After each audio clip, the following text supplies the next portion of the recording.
Hello বন্ধুরা, আমি একটা নতুন ভিডিও নিয়ে এসেছি যেটা আমার পক্ষে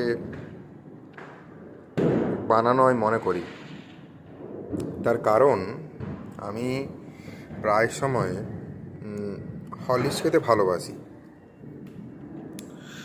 যেটা নর্মাল হরলিক্স, যেটা বলে 5 বছর থেকে 15 বছর কি তার ঊর্ধ্বে পর্যন্ত খেতে পারে। তো আমি আগে দুধ দিয়েই খেতাম হরলিক্স, কিন্তু কারণবশত আমার কিছু সন্দেহ এলো।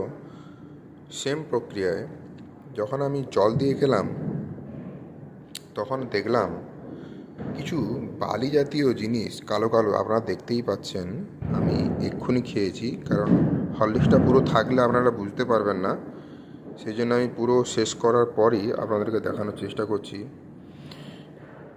দেখুন, কিছু কালো কালো বালি জাতীয় জিনিস এগুলো আছে।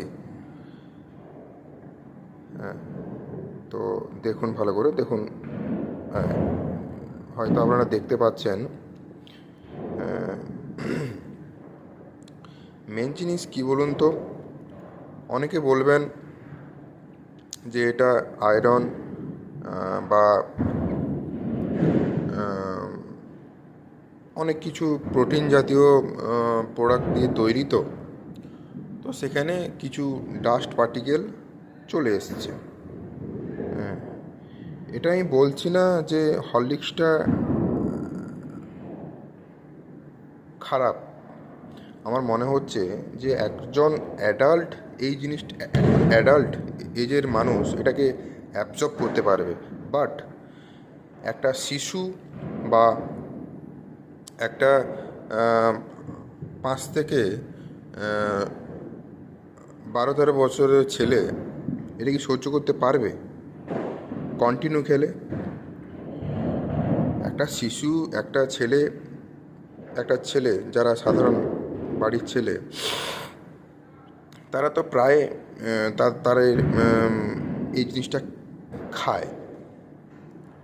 তো এটা রেগুলার খেলে একটা শিশুর শরীরে কী হবে, কী এফেক্ট ফেলবে? তো আমার রিকোয়েস্ট, আপনারা সতর্ক থাকুন, ভালো থাকুন, এবং এই রকম কন্ডিশন যদি আপনারা কখনো দেখেন বা এরকম সম্মুখীন হয়েছেন,